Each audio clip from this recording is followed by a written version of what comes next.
even if it's like 2 minutes, because it gives us like a little second to regroup.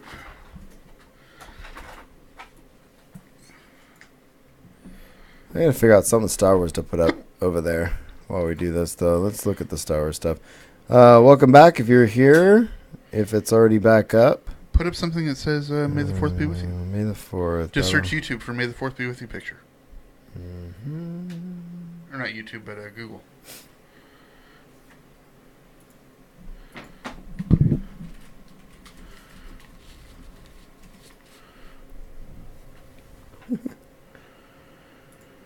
Let's see here. Thanks, lady, for stopping by, and May the 4th be with you as well. Oh, she's taking off? Yeah, she has to go mod a friend's stream. All right. Thanks for being here. Appreciate it. You're awesome.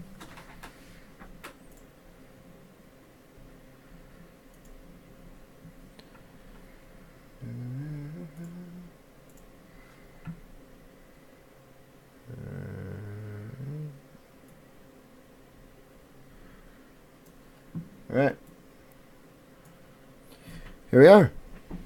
Ready? Star Wars section? Word. All right, dude. Let's get to this. Let me play the bumper here. All right. Those of you just joined us, we are going to get into our Star Wars section. Nice. Send me that one. Is that what's her face? Yep. Nice. Okay. Here we go. Where are we at? Star Wars. Here we go. I was raised to do one thing. Got nothing to fight for.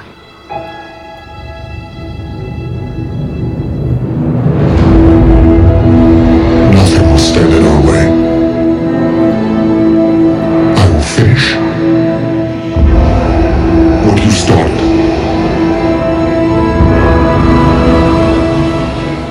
Nice. Here we are, Star Wars section. And thanks to everybody in the chat room, those that had to leave. We appreciate Lady being in there and people hanging out with us. And this is a little more unorthodox than we normally do. Obviously, we have been bouncing around a little bit, but it is okay. Yes, it is okay. Are you? Good God, man. Seriously? Let's go straight to what you put in here, since you are not paying attention. So Sorry, here we go. Well, I'm getting a different picture for you, but Oh, no. here we go. Dude, I hate you so No, much. I put this in here. So TBS and Disney XD, and this is typical, and by the time you listen to this, this is over, but I love that they do this.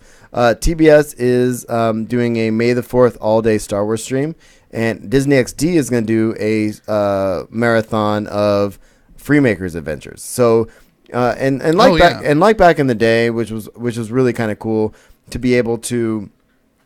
TBS always kind of did this. Like you could jump on there at certain times of year, certain times of the year, and actually, watch Star Wars back to back. I grew up with commercials, obviously. Right. But I grew up in Southern California, and I mean this isn't Star Wars, but it's geek stuff. But I remember every Easter on Channel 5 out of LA, which is KTLA. Yeah. They did a Twilight Zone marathon. Yeah. There you go.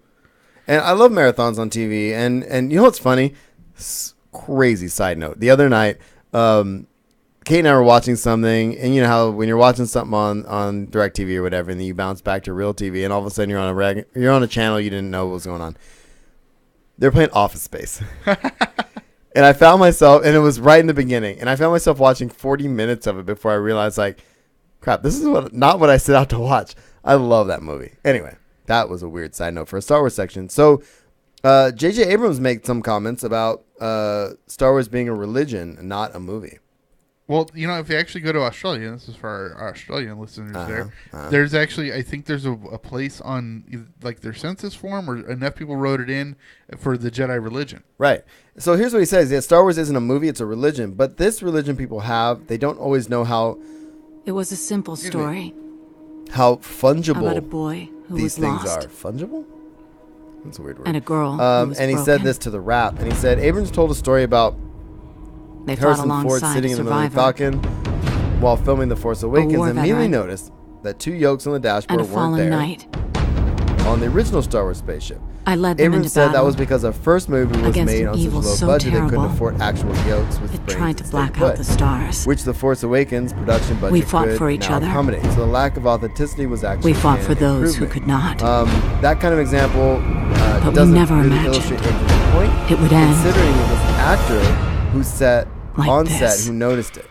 Fans are likely to notice the change in Millennium Falcon as well. So the reason he's pointing this out is because he says, "Oh, well, we can afford This is a the good time of stuff, difficult so we're gonna do it." choices. But what does that do to Star Wars fans? It's a religion, not. You know what I'm Sometimes saying? Like they're like, impossible. "Well, you screwed it up." Well, no, As long as we're when the Force Awakens trailer came out, and we saw a different dish on the top and the Right. different exhaust, The square disc, but dish, they right? but they explained it. Right. All right. So we have a bunch of Star Wars Day gaming deals as well, and this is on StarWars.com. I have a link in the show notes. And really, they have Star Wars Force Arena, and this is an Apple game, I'm guessing. They have some deals Yeah, on that, that's an iPod game. right? Star Wars Puzzle Droids, which I just heard about the other day. Is And this- actually, if you look down under games, I put the trailer for that. Oh, did you now? And then we have Star Wars Pinball, Super. Oh, I love Super. The Empire Strikes Back is great. Force Unleashed, bunch of stuff in here. So definitely check out the link in I there. might try Star Wars Pinball. Yeah. I actually am more intrigued with the puzzle one, but that's just because I play Marvel Puzzle Quest. It looked at it and it's not quite the same. It's Oh, not okay. as story intensive. But if you look under games, if you want to play the trailer, I put it in there. No, I'm not worried about the trailer. I'll check it out. Okay. All right. So what do you think? We have books. Yeah, Lots of books. Yeah, so they comicbook.com or not comicbook.com. Oh, this is killing me. Sorry, 1 second. What is it? It's a great new Unbound Worlds. Sorry.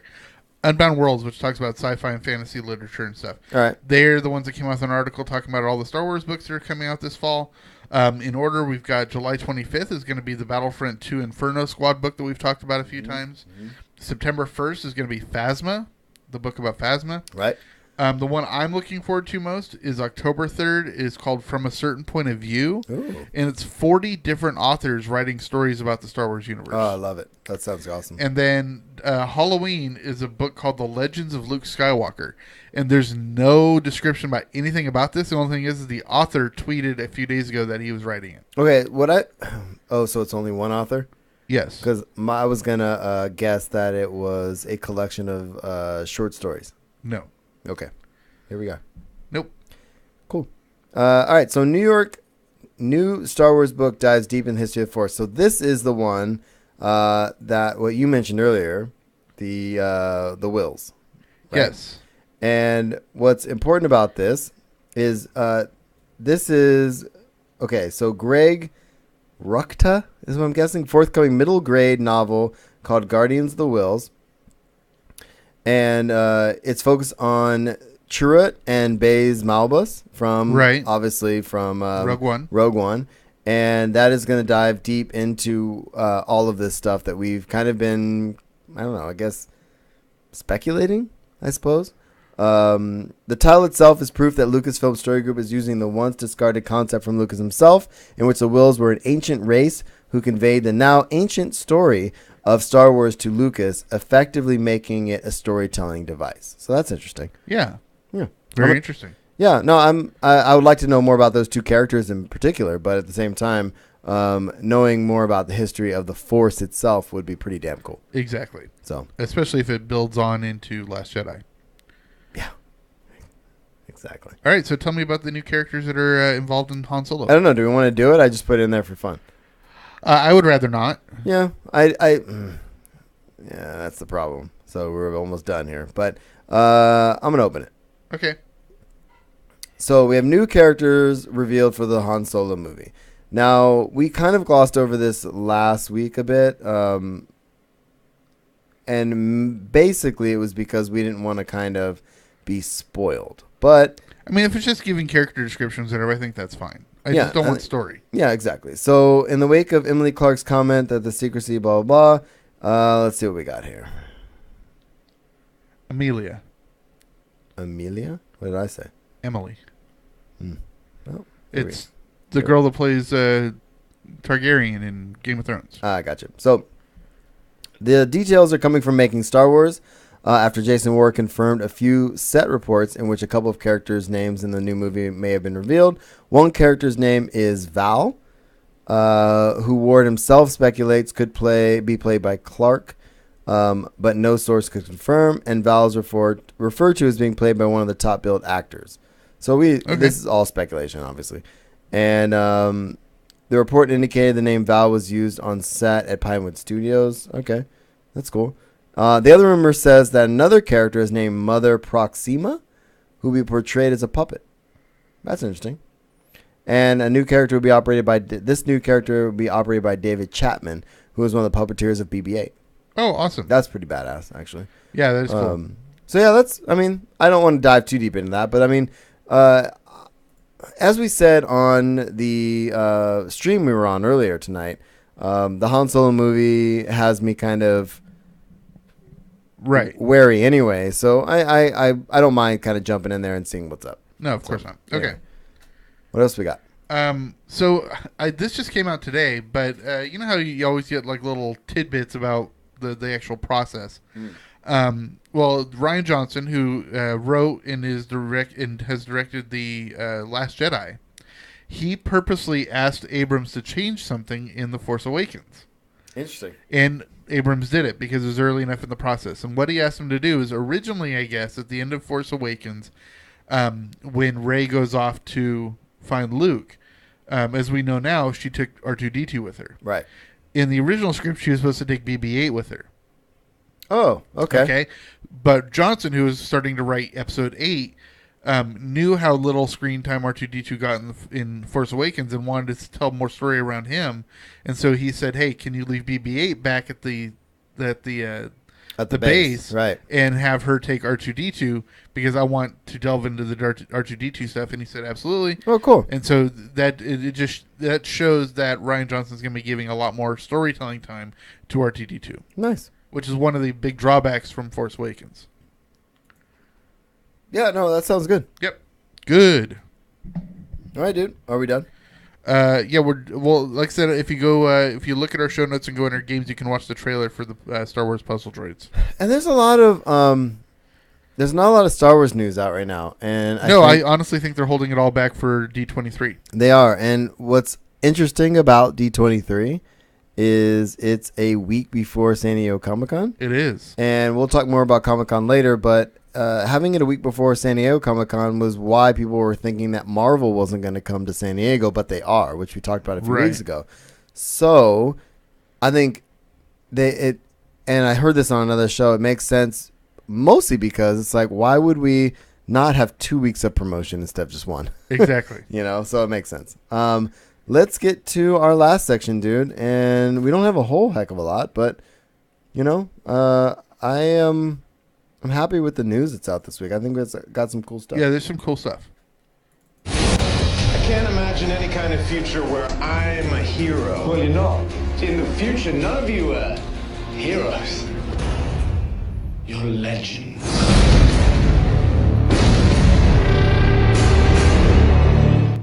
All right. So I'm going to leave the May the 4th up there because it's May the 4th. Yes, it is. But we're in our usual roundup section, and we'll start with real reviews as we always do. It's just basic TV and movie news. But I was actually somewhat more excited about this one than I thought I'd be. You thought you would be. And the top of the thing here is Roseanne. There's a Roseanne revival in the works. Yeah, and I heard about this. It's happening. Yeah, I think I heard about this on Babylon last week. They talked about it.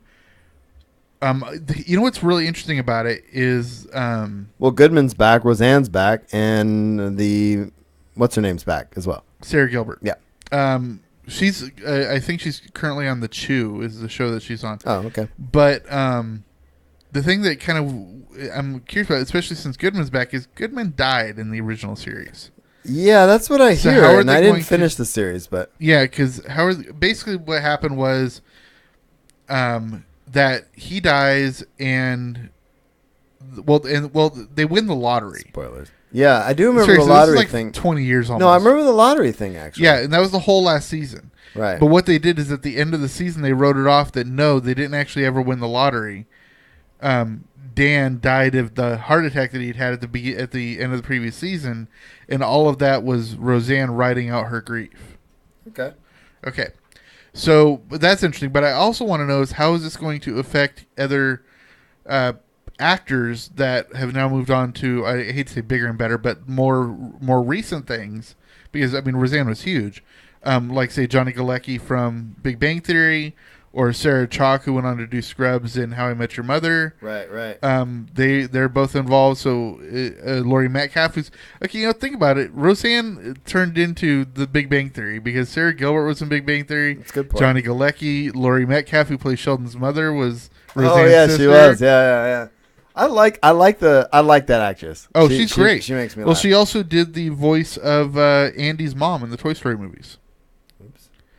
And not only that, but she was great in JFK and a whole bunch of other stuff. So, yeah, she's fantastic. Sweet. I lost my tweet. I was tweeting. 1 second. All right. So what else we got? Well, since you're doing the next one, I'll skip on to one I put Yeah. in. They've actually come out, they've been talking about Game of Thrones spinoffs for a while now, but it leaked kind of today talking about 4 possibilities. Okay. Because it turns out that not only are they looking at one spinoff, they are actually considering 4. And they don't know what they are, but these are the possibilities that this writer for comicbook.com came up with. And I'll go over them really quickly here as I scroll down. But it says Entertainment Weekly has confirmed that Game of Thrones is going to be looking at 4 of them. And seriously, my scroll here is effed up. Your scroll is what now? I just tweeted. Effed up. All right, so the first one is talking about the time period called the Long Night. And it's way deep in Westeros' past, and it's the first time the White Walkers broke through into the north. Okay.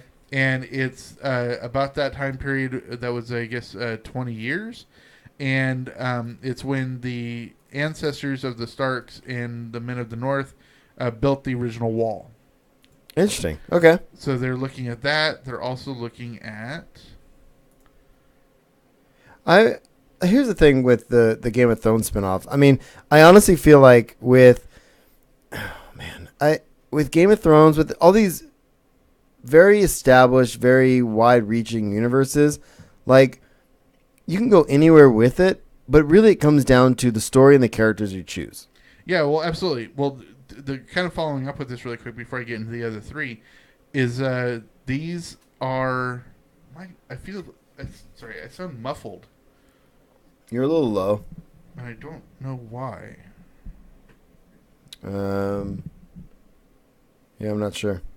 Okay, weird. Anyways, did I hit mine? Good. Well, that's my headphones. Right. I'm just making sure because you were saying you couldn't. You Yeah, you weird. sound fine to me. Okay. Anyways, the showrunners are going to be back for these, and George R.R. Martin is going to be behind a lot of the story. Oh, that's cool. Yeah. So then the other 3 concepts were. Seriously, what the F is going on here?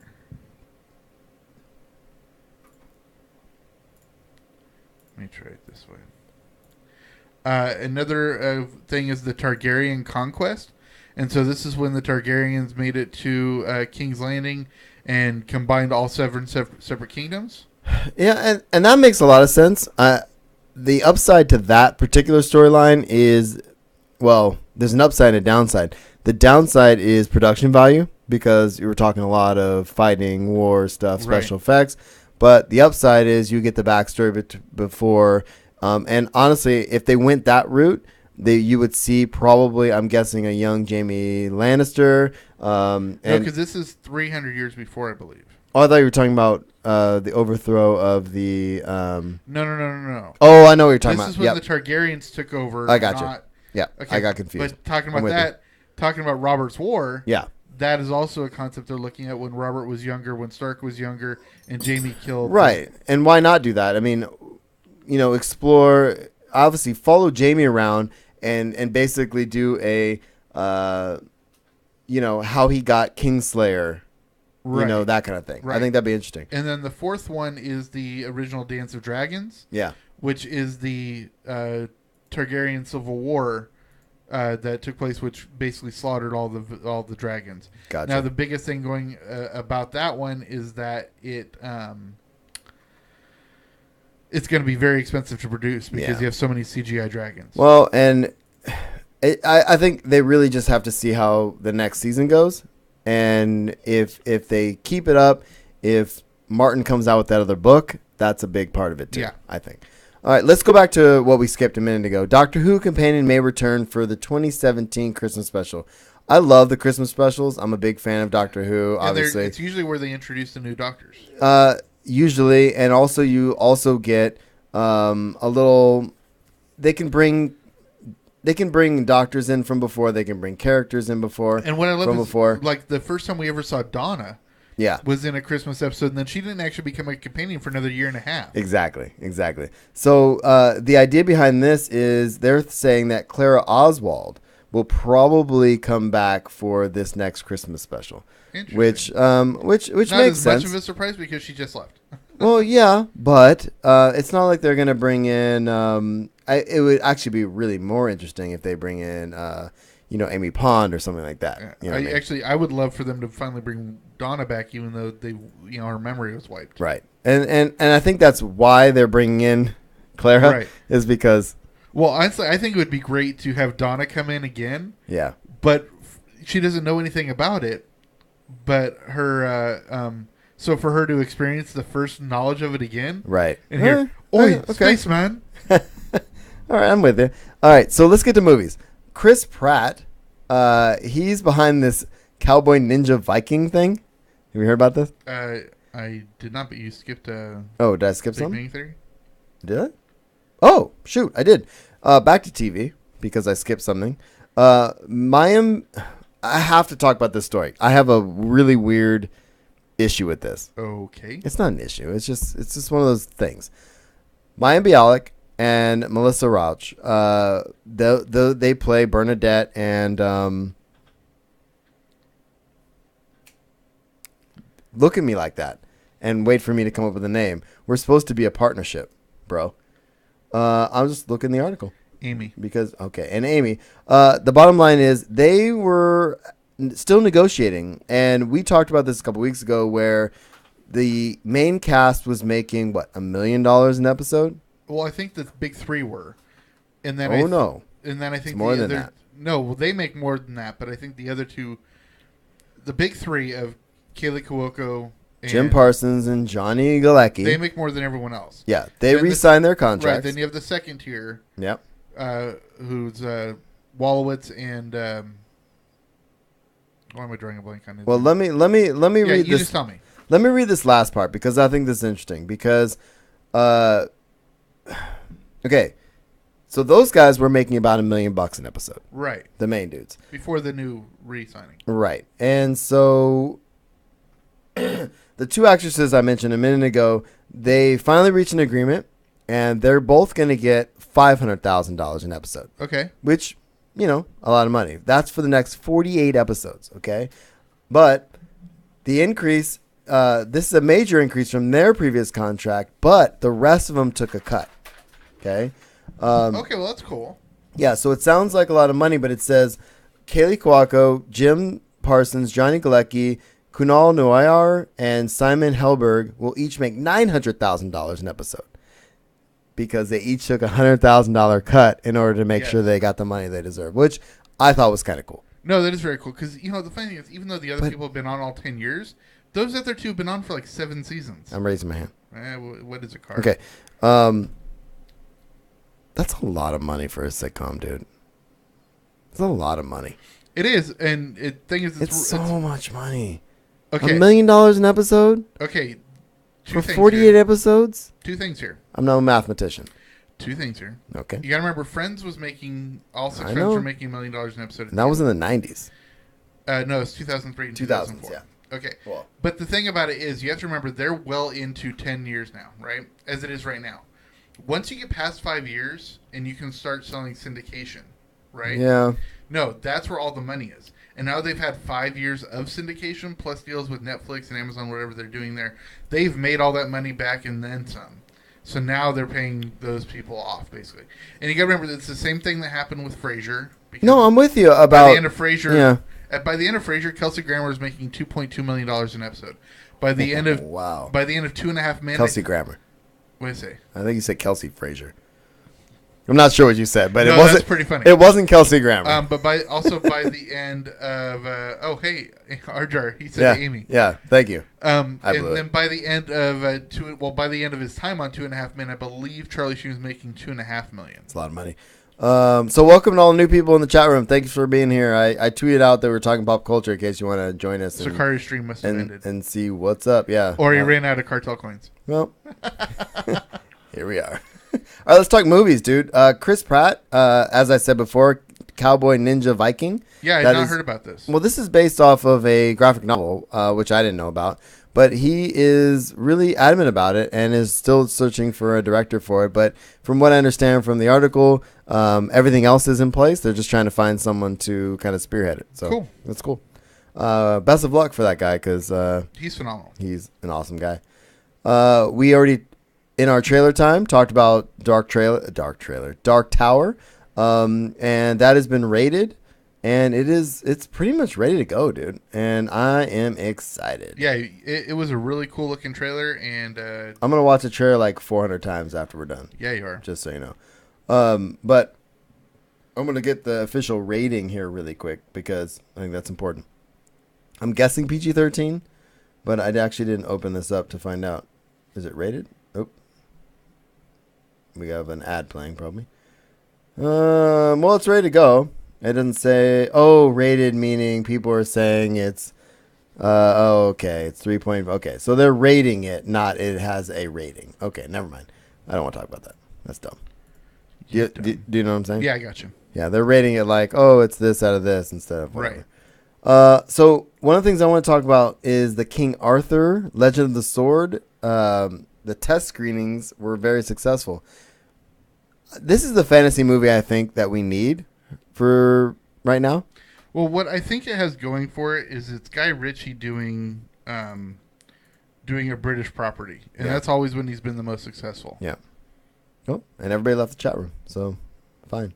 The Crow producer confirms the reboot will be rated R, which, if it wasn't rated R, come on, the first one was rated R. Yeah, what's the point? But I'm still a little bit, I don't know about this one. I honestly wasn't a huge fan of the first ones. So really, I love The Crow, dude. The Crow was awesome. You didn't like The Crow? I wasn't a fan. So chat room, I'm still looking for a new podcast partner, someone who likes The Crow, because The Crow is badass, dude. Come on, you're badass. It still stands up, and Homeboy died making it. Yeah, all right, that's cool. Casting news, just real super quick. Jeremy Renner, I think this is the most badass piece of casting ever. Jeremy Renner is cast as Doc Holliday. Oh, that's going to be good. In a new biopic. And I just think a Doc Holliday biopic, I cannot wait to watch. Two things. First of all, have you seen Tombstone? Oh, yeah. Val Kilmer's Doc Holliday is going to be hard to surpass. If he can just come close to it. Arjar, thank you. You're my hero, dude. He's watching us and Sakari at the same time. Thanks, Arjar. Multitasking at its best. Thanks, buddy. But actually, when I was in Colorado, I actually stopped by Doc Holliday's grave, and that was really cool. I would love to do that. And Tombstone's one of my favorite. If I had to name a Western as my favorite, oh yeah, so good, hands down, Tombstone. And we were talking about it last week when we were talking about Sam Elliott. Yeah. It's that performance though. It's Sam Elliott. It's Val Kilmer. It's these guys. I mean, that Doc Holliday is just so it's iconic. Bill Paxton. Yeah. It's Kurt Russell. Everyone was great in it. They were great. And I may or may not have had a little flask on me when I went to Doc Holliday's grave. I mean, I think that's important. How do you not? Well, I would probably have 3 flasks. So here we are. Good point. So I'm excited. I don't know anything about this happening or when it's happening, but I will watch. Good casting. I will watch the mess out of that. I can't wait. So we have some release date stuff. Is there how has there been 6 Tremor movies? They are huge. They're very similar to like the Saw movies and how they're very cheap to make, and then they make a lot of profit. Well, Tremors 6 is getting a release date. Do we even care? I don't know. I This is another series I never really cared for. I just put it in here because we were talking release dates, but that is going to be released on January 30th, 2018. Okay. So all you Tremor fans out there, you get a new Tremors movie next year. Word. You're welcome. I'm actually excited about this next one. I actually am too. Mila Kunis and Kate McKinnon, they have a spy comedy coming in 2018, and I think that those two together, it's going to be a lot of fun. Yeah, well, Kate McKinnon, hands down, is probably one of the funniest women in comedy right now. She's brilliant. But Mila Kunis is so underrated as a comedian. I agree. Because Bad Moms was hilarious. Mm-hmm. I thought she was really good in Friends with Benefits with Justin Timberlake. I thought she was one of the funniest parts of Forgetting Sarah Marshall. Yeah. No, Kunis is great, dude. I think. And don't forget, she does Family Guy for years. Oh, poor Meg. Yeah, I love that idea, and I think that's gonna be cool. Logan gets a Blu-ray release date, and so does The Power Rangers. the Power Rangers. So let's see. Logan is releasing on May 23rd, 2017. That's actually here in a few weeks. Yep, 3 weeks. Which is pretty cool. And that's actually 1 week after they do the noir version of it, which we saw at Trailer Time. And let's see, June 13th, it looks like, for Power Rangers. I think it'd be smart for them to include the Wolverine noir or the Logan noir. Add that in. I think. I mean, it wouldn't take much, and it would give people who actually buy the physical copy of it something else. You know. Absolutely. So. Right. Well, that's the end of our real reviews. I actually have something not in the show notes I want to mention here. Seriously? I can't do it. I'm just kidding. Go ahead. I'm just saying, like, I'm looking at a thing. I think we're going. Then you add and stuff. I'm just kidding. Continue. Well, the next section in our show notes should be one shot. And I will like to remind everybody that the day after tomorrow is Free Comic Book Day. Yes. We didn't mention Free Comic Book Day. Free Comic Book Day never comes on a day where I can go. FCBD. Can I just tell you? It never falls in a day. We have so much stuff going on every single. I can go. Well, fine. So Free Comic Book Day, it's happening. That is this Saturday, May 6th. What time do they open up? Black Door? 9 or 10, something like I'll that. have to be there at open. Yep, cool. I might send you with some money. All right, so DC news. Aquaman. Honestly, this is the only thing we got DC wise. Aquaman is starting production this week. Well, not only are they starting production, but they released a new logo, which is very cool. Is it nifty? Yeah, it's pretty cool. Cool. Disney news. I love this piece of news. Yes. Dwayne "The Rock" Johnson wants the Wonder Woman director to oversee the Jungle Cruise. I think it's a good call. I think so too. And we talked about Jungle Cruise last week. Yeah. Last week, the week before, I don't remember. But I love that The Rock's in it. I love The Rock, and who doesn't love The Rock? Who doesn't love what The Rock is cooking? I smell what The Rock is cooking. You see what I did there? I'm just throwing that out there. I feel you, dog. All right, man. Fox News. We have some Logan stuff, as we talked about. Logan Noir is getting released, and that is May 16th. That's what I wanted to bring up. Yeah. May 16th, and that's only a one-night thing. Yeah. That's a Tuesday, of all things. Well, it's a Tuesday. So here we are. All right. I don't know what else you want me to say. No, it's a Tuesday. All right, tell me what's going on with today's the not Gifted Tuesday. pilot. Today's Thursday. I hate you so much. See, the cool thing about the days of the week is that they actually they go in the same order every time, so that people keep track of things. So, like, if it's Tuesday, then the next day is Wednesday. All right, there we go. How about you finish the show by yourself? Yeah, okay. X-Men Gifted is what the title of this show is working under. Yes. And the pilot is, from what this article I have in the show notes says, they're picking it up. They're ready for it. Yeah. And I think this comes in the wake of success with Legion and everything else. So I think they're ready. They're ready to pick this up pretty quick. Cool. So I'm really intrigued to see what they come up with. I have all the episodes of Legion recorded on my deal, and I haven't watched them yet because I was thinking the wife might watch them with me. I kind of forgot I had them. So maybe I watched the first one, but I haven't watched any of them since. Right. What'd you think? Oh, it was very entertaining. Okay. All right, cool. We'll check it out. Marvel news. Ready?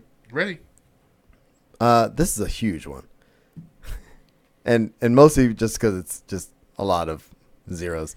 Marvel Cinematic Universe has grossed over $11 billion worldwide. It's a lot of money. That's so much money. That's a And lot of all money. that's Disney money. Yes. It's all Disney money. So there we are. This is I think last week I said the 5th week. This is the 6th week that we're going to be talking about gay characters in pop culture. characters in pop culture. And this goes back to what we were talking about because I'm not frustrated with the fact that we're talking about it. I'm frustrated with the fact that they feel like they have to keep telling us they're talking about it or thinking about it and it might happen. You know what I mean? So James Gunn says there could already be gay characters in the MCU. And this is one of those non-stories that basically says like, hey, some people like guys, some people like girls in the MCU, but you know, it could go either way and who knows. My same And point that it's if we don't make it news, then wait until I get to my other story later. okay. But yeah, this is essentially that. And he's not saying much in this piece, but he's saying like, hey, you know, sometimes people are into girls during this time of their life and that kind of, you know, that kind of thing. But there are so many aliens and various other things going on. Like all that should be blurred anyway. Right. Exactly. Because we don't know whose it's and what's it's they have. Exactly. And so I don't know, man. I think it's interesting that we are still talking about this every single week. I'm thinking about keeping track of it. Yeah. Isn't it amazing the number of female aliens that have mammalian mammary glands? Yes. Yes, it is. Moving on. We have a bunch of Guardians of the Galaxy stuff, and I just put as a blanket this week as Guardians of the Galaxy. I actually have Guardians of the Galaxy 4 news. Ooh. Are you ready for this? I do. So first of all, Volume 2 opened to $101 million internationally. Huge. Which is massive. It actually opened tonight in our little town. It's just about over now. It's not Fast and the Furious international. No, that's fine. But I'm hoping to go sometime this weekend. We'll figure something out, hopefully. Yeah, one reason I don't think it was as big as, say, Fast and Furious is it didn't open in China yet, I don't think. Right. And James Gunn basically says it's a very different Guardians of the Galaxy 4 in the future. And the main reason being is because he's envisioning Guardians of the Galaxy 4 as not any of these characters. Right. Well, just like the Avengers or the X-Men, the lineup always changes. Right. And actually, it was kind of funny when they announced Guardians of the Galaxy. Some people were surprised by this particular lineup because it wasn't the most well-known from the original comic run. Interesting. Which wasn't a very well-known comic run anyways. But the two things that are funny about this is he's talking about Volume 4. Just a few weeks ago, we talked about how he said that this was the original lineup was going to be involved in a trilogy. So that makes sense. But it also came out this week that he started writing the third script this cool. week. Good. This one is actually kind of cool. Well, not cool, but I feel bad but I love the commitment. Chris Pratt actually got knocked out during a stunt. Okay, I want to say this is kind of funny because just last night I was watching a fail video on YouTube. Uh-huh. And it was stunt people fails. And it showed the scene from Return of the Jedi when Luke is on the skiff. Yeah. And he's trying to save blind Han Solo. And he kicks a guy. And he's like 6 inches away from the guy. And he still flies backwards, which is awesome. That's great. And then they showed the Batman v Superman. And it's the scene in the warehouse where Batman is like here and then there and then here. And he's like, he goes and then he leaves. And he's like 6 feet away from the guy. And then he falls. Oh, I love it. So check this out. He says, let me find the spot. Okay. The actor said he and a stunt performer were doing a stunt which required them to be suspended 15 feet in the air. The pair were meant to fall to the ground with controlled speed before landing on a mat. However, things didn't go as planned. And this is a quote from Chris Pratt. He says, "They were going to drop us. We were going to land on a mat. I saw it and thought, that's very fast. Shouldn't you slow that down?" And they said, "It's going to be half that speed. That's only half the speed." When we did the stunt, I guess accidentally double the speed.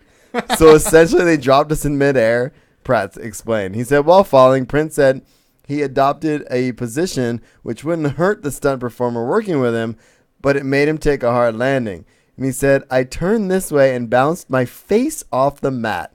I saw a flash of yellow and it tasted like smoke in my mouth. Brad finished.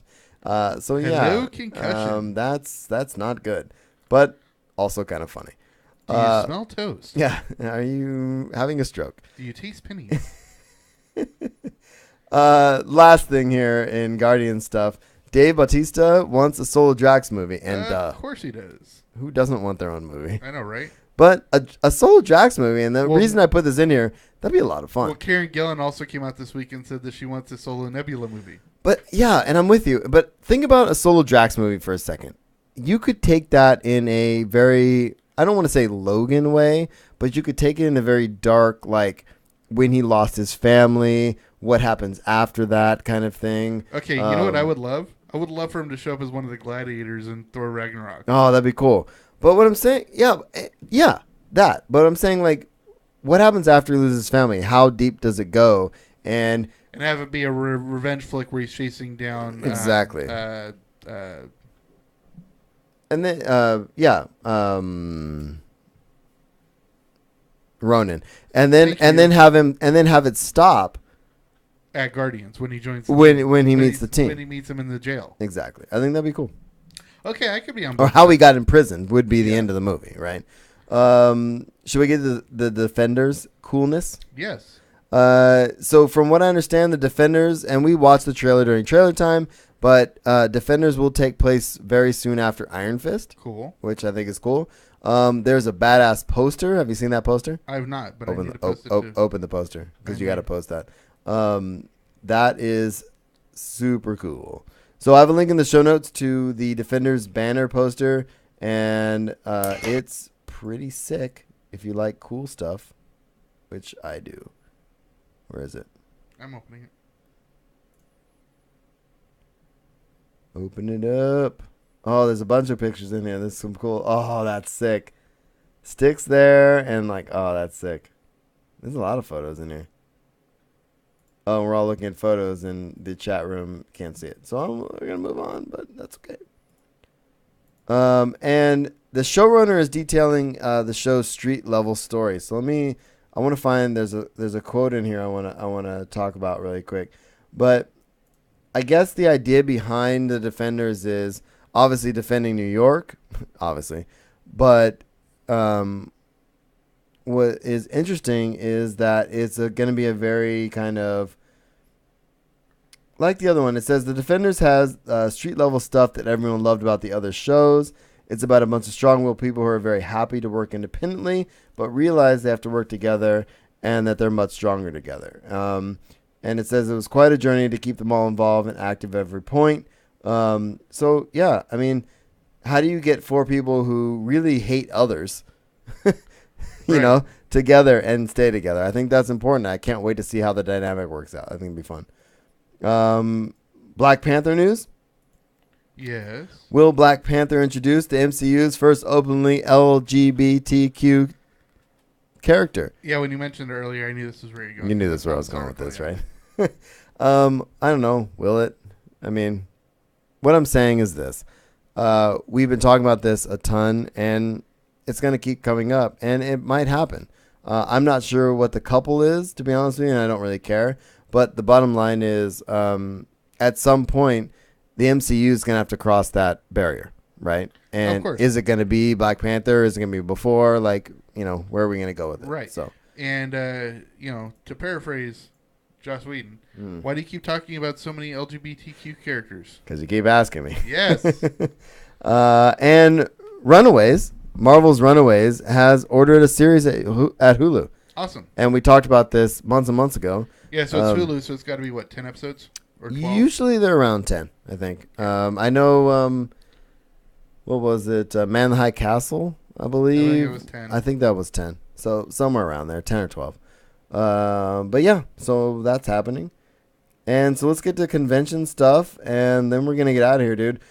Before we get to convention news, we're solidifying. It looks more like Saturday, day by day. Right. It looks more like our Pucked Cantina will be on Saturday. of which is what, May or July 22nd. I'm saying? Yes, that would be July 22nd. July 22nd, and our meetup. We have a ton of people that already said are going to be there. I'm actually going to order another microphone because I think we're going to need it. But it's going to be a lot of fun. So if you're planning on being in San Diego during Comic-Con, definitely check out Pucked. That is the Passionately Usual Carillion Trap Cantina. And we're going to be there, a bunch of other podcasters and friends from all these years. It's going to be good. Yeah, it should be a lot of fun. Yeah. So Conan is returning to SDCC. Yeah, and that's I wonder if Chinook. Yeah, if Chinook will get tickets and win something. Yeah, he probably will. But they're going to do their usual nights of recording at the Spreckles Theater. And usually what they do is a lottery for that. Right. And they do it through IOTA ticketing. Uh-huh. So basically you say, I want tickets for this night. And you either get them or you don't. Right. They do standby and stuff as well. And then Two Blog, Two Furious. That is, San Diego, what is the it? undercover. Unofficial blog, San Diego Comic-Con unofficial blog. They're going to, instead of their big event, Enchantment of the SDCC, they're going to do a meetup, basically, of just them talking to people. Cool. And that's at McFadden Bar. We'll go get liquored up. And that's on Wednesday night. So if you don't have preview night tickets and you're in town, check that out. We'll probably end up there, is my guess. So if you want to see us, come and meet us there. Yeah, come meet us there. And then Suicide Girls, I like to end with. Well, before you end with that, why don't you tell them what we got tickets for this week? Oh, we did. We got tickets for Fat Man on Batman. Kevin Smith and Mark Bernard. And that is going to be Saturday night, 9:30. So if you want to go to a show with us, tickets are still on sale. Yeah, just go to the American Comedy Club. Mm-hmm. And the cool thing about the American Comedy Club is, as long as they haven't sold out for the event, it's open seating, so you just have to get there early. And so that's why I think if our Puck Cantina is actually on Saturday, we might move the time forward so that we can get there early in case other people want to go to the event. Because last year we got front row seats and got to shake hands with Bernard and Smith. Yeah, that was sick. All right, so that's the goal. Also, one great thing about American Comedy Club is they have they usually do a 2-for-1 special deal during the Saturday during SDCC. And we got some nice shots. We met some really cool people there, too. Really cool people. And hopefully we'll see them again this year. That'd be cool. Anyway, so we're about done, man. Suicide Girls, the last thing for San Diego Comic-Con stuff, is doing their Black Heart Burlesque tour. And I believe, if you don't know Suicide Girls, you can see them online. They're very genre models. It's a really cool thing. And that is July 21st, which is the Friday night. 9:30 to 11:30. And tickets are $26 to $75. Indeed. So, man, we did a lot tonight. We did, and it's still only 10 o'clock. We're killing it. Killing it. All right. Thanks for tuning in to The Usual Podcast. If you have comments or questions, you can find us at theusualpodcast.com. Email us at theusualpodcast@gmail.com. And we're on Facebook, Google+, Pinterest, Instagram, Twitch, and YouTube. I'm at DarthPops on Twitter. Will is at IMO Griggs. And we're on iTunes, Stitcher Radio, Google Play. Find us on all your favorite podcatchers and rate us and like us and share us and stuff. Do that. Patreon.com/usualpodcast if you want access to some of the Patreon exclusive stuff that we do. Definitely jump on there, and if you just $1 or $2, and you can get our blooper reels, trailer time, all that kind of stuff. And we're working on more rewards as we speak. Over the summer, I'm gonna restructure that whole thing, so it's gonna be badass. And audibletrial.com/usualpodcast if you have not checked out the new Thrawn novel by Timothy Zahn. Definitely check that out. Mark Thompson, who was actually a guest on the Passionately Casual podcast a couple weeks ago. Definitely check that out, and you can get a free audiobook on us. And other than that, what do you think, my friend? What do you think? I'm thinking we had a good night of podcasting. Indeed. And streaming with Kid Lee was a lot of fun. Yep. We had a good Sword Tour section. Indeed. And watched some good trailers, including The Dark Tower. Yep. And I think everybody should be having a fun. Have a fun, and we'll see you all next week. Peace. Okay, bye. That's how to make it awkward. All right. Thanks for anybody still in the chat room. You're awkward. Appreciate it. Arjar, if you're the only one, you're my hero. You're a trooper, bro.